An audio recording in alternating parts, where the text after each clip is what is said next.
และในงานมหกรรมทุเรียนโลกอีกกิจกรรมหนึ่งที่น่าสนใจไม่แพ้กันนะคะได้แก่การแข่งขันกินทุเรียนค่ะและแม้ว่าในวันนี้ฝนจะตกลงมาบรรยากาศของความสนุกสนานก็ยังคงมีให้เห็นค่ะนี่คือมิสเตอร์แฮร์รี่จอห์นสันนักท่องเที่ยวชาวออสเตรเลียค่ะที่มีความชื่นชอบในรสชาติของทุเรียนเป็นอย่างยิ่งกำลังกินทุเรียนที่เจ้าหน้าที่ได้เตรียมไว้สำหรับผู้แข่งขันอย่างอร่อยโดยในวันนี้นะคะมีฝนตกลงมาอย่างหนักทำให้มีนักท่องเที่ยวเข้ามาร่วมงานกันบางตาเจ้าหน้าที่จึงได้ให้จันทบุรีแล้วเขารู้สึกภาคภูมิใจมากที่เขาได้รับแชมป์ได้รับเสื้อเยลโล่เหลืองนี่นะฮะโอเค again you're from Australia what's your name My name's Harley.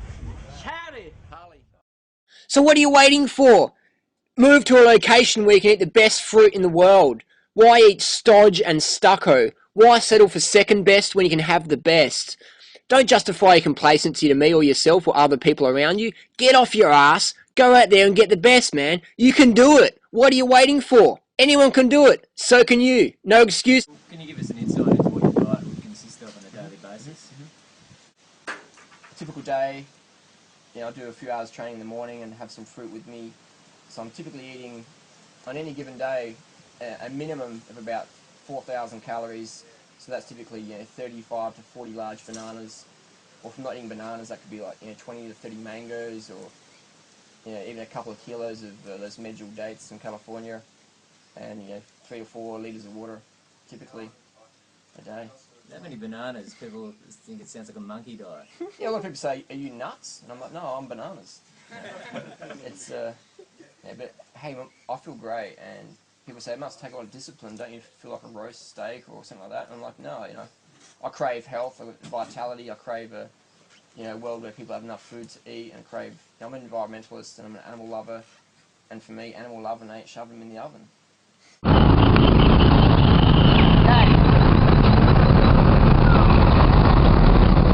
Where are we today, Durian Rider? We are at the World Durian Festival in Chanthaburi, Thailand. Let me just park my bike.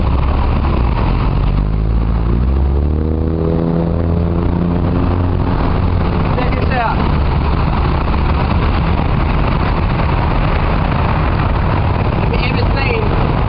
Have you ever seen a durian so big? And look at the top hanging. There's mountains of durian. I keep looking for durian that big, but I just can't find one. But what I have got in the trailer here, I've got a selection of some local organic fruits. What varieties? This is Gudum. This one cost me 50 cents US, and it's still not ripe yet. It's about 24 hours away. Montong. Oh my god, that's big. This is the big mama. So you eat one of those, man, you do it for dinner. And the idea behind the trailer is I can carry my fruit. I don't need a car or a motorbike to get my fruit around. And in Thailand, we get these big plastic bottles and you can refill them at some local water depots. So that way you're minimising the use of plastics. Life's too short to keep your mouth shut. Speak from the heart. Make every moment count. Life's just too boring and dull otherwise. Harley, how do you keep a six-pack all year long? How do you stay ripped all year long? What is your secret? Firstly, I don't have a ripped ab all year long. More so when I'm doing a lot of racing. My body fat levels drop down a bit. For me, I don't aim to stay ripped all year long, because why? Because no animal in nature stays the same body fat percentage all year long.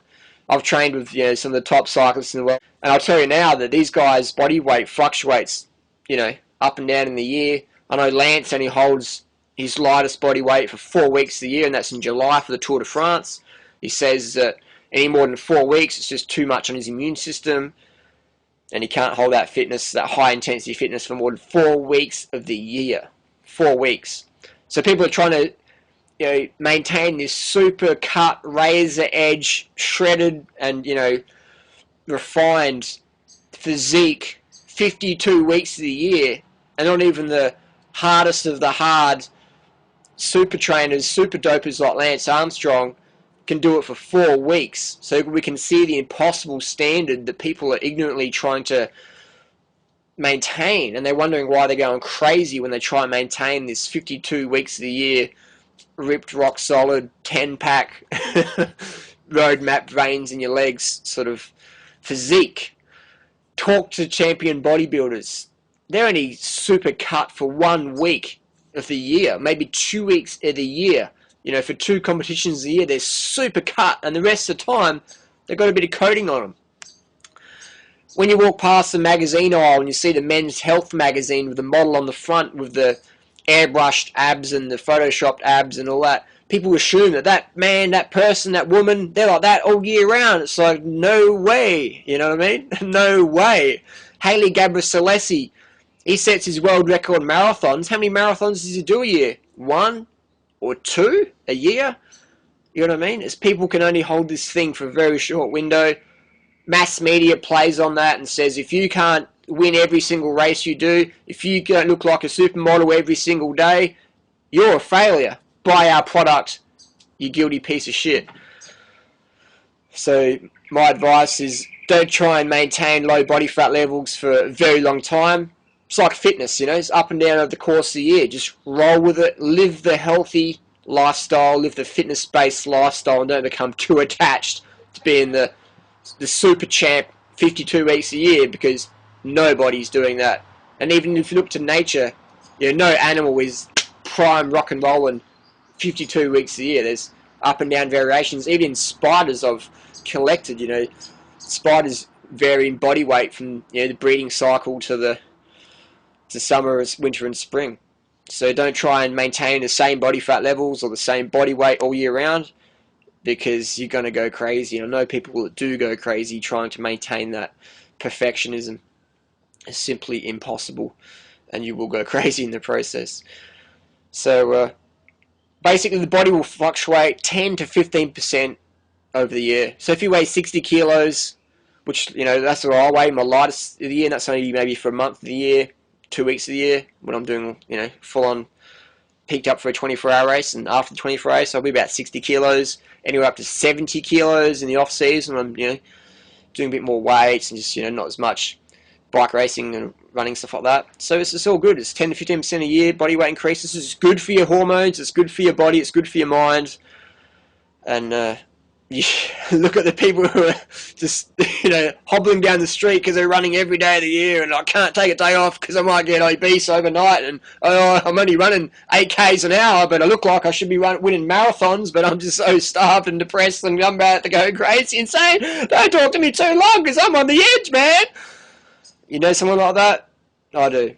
And so all we can do is be the example, be the lighthouse shining so brightly that our example is undeniable, and hopefully people will come around.